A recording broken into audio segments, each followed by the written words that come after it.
une des théories qui a été avancée pour expliquer le racisme, c'est la théorie selon laquelle on aurait tendance à catégoriser tout ce qui nous entoure.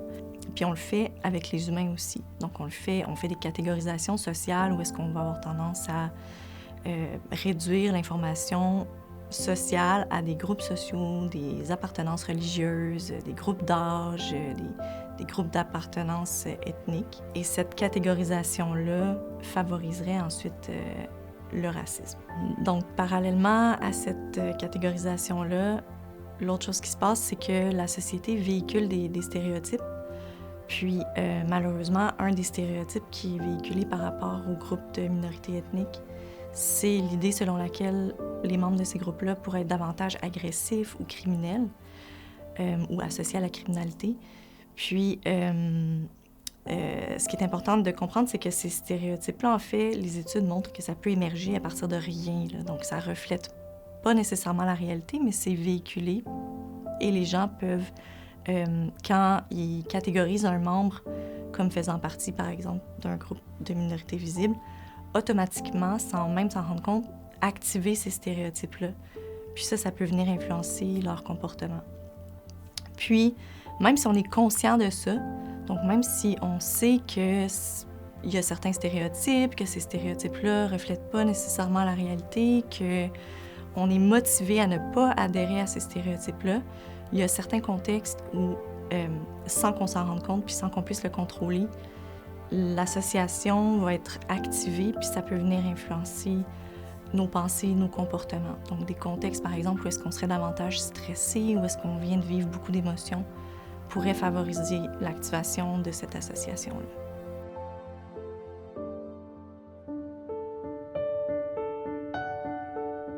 Je dois dire que le moment déclencheur ou marquant, ça a été une expérience à Montréal. Donc, j'arrivais de grand voyage, je pense, en Europe. J'avais comme ma vie dans ma voiture. Et j'avais un chum africain à l'époque. Puis, j'ai eu l'expérience d'avoir eu tout était dévalisé dans ma voiture. Donc, tu sais, j'ai ouvert la valise, il n'y avait plus rien. Et donc là, le choc de tout ça, et puis dans les rues à Montréal, je me suis aperçue que j'étais en train de chercher le coupable dans les yeux des personnes non blanches, finalement. Et même que j'étais à côté de mon chum africain d'origine. Hein, Alors, le choc du vol, le choc de ma réaction, moi qui, tu sais, me pense ouverte envers la diversité, les cultures, ça m'a toujours intéressée. Wow, me voici en train de juger l'autre et de de voir dans les visages de personnes comme mon chum, hein, d'autres origines, non blanches finalement. Donc ça m'a fait poser des questions. J'étais un peu déboussolée par rapport à, tu sais, wow, moi aussi j'ai des préjugés, pourquoi est-ce que je réagis de cette façon? Qui suis-je dans tout ça?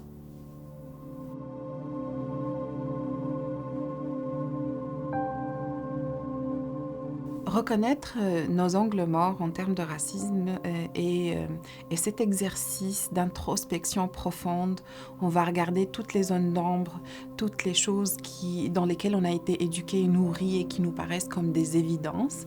Donc on va devoir les questionner, puis les voir justement sous un nouvel angle qui est celui du privilège et du préjugé. Donc voir comment les idées préconçues qu'on a, peut-être parce qu'on a été trop habitués, on les a pris sans les questionner, vont dépeindre d'autres personnes ou d'autres groupes, donc sous cette vision essentialisante et négative, mais aussi nous questionner nous-mêmes, au plus profond de nous-mêmes, sur les privilèges que nous avons. Il y a une autrice féministe américaine qui utilise la métaphore du sac à dos, le backpack. Donc, tous ces privilèges invisibles qui permettent de faire en sorte que le chemin que nous suivons dans notre vie soit beaucoup plus rapide, beaucoup plus aisé, plus facile.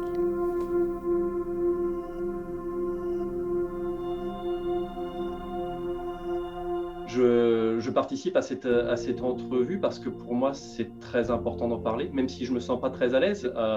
Étant une personne à la peau blanche, de parler de racisme, Voilà, mon malaise, il vient aussi que je veux pas que mes paroles elles soient mal interprétées non plus. Et puis j'ai peur de faire des erreurs aussi. Donc ça entraîne aussi au quotidien pour moi des réflexions. Et quand j'aborde ces sujets-là, je suis un petit peu sur la retenue, je pense. Parce que je ne veux pas non plus utiliser les mots qui ne soient pas adaptés. Voilà, donc je suis là, j'en parle, c'est important. Et je vais continuer à cheminer. Et je vais toujours continuer à cheminer parce que c'est important de faire ce cheminement et continuer à me renseigner par rapport au racisme qui est une thématique qui n'est pas évidente pour moi.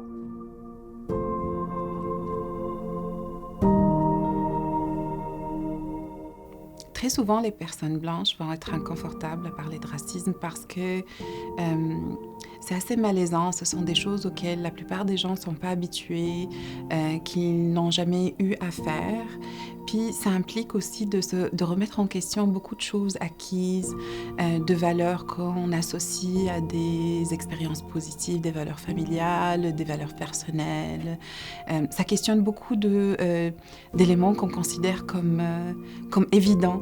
Ça amène à se remettre en question sur beaucoup de choses. Ça a amené une nouvelle narration par rapport à certaines expériences banales de la vie quotidienne, comme des choses aussi simples que de trouver un logement ou d'occuper un emploi assez prestigieux ou des choses de ce genre.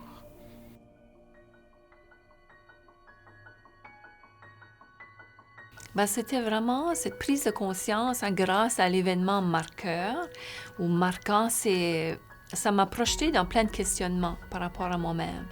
Je me suis rendu compte que oui, sais-tu, on a tous des préjugés. Hein? Les préjugés ça remonte au niveau de notre ignorance. Hein? Je veux dire, c'est des choses que je n'ai pas encore rencontrées ou fait face, mais je peux peut-être pas comprendre. Alors, cette expérience, c'était, oui, une confrontation avec moi-même, donc un questionnement et l'intégrité. J'ai vu que, oui, je peux continuer à être curieuse, à poser des questions, à dire les choses comme je les vois et aussi être consciente de mon langage. Donc, il y a eu plein de questionnements qui, grâce à cette expérience, qui m'ont permis d'évoluer là où je suis aujourd'hui.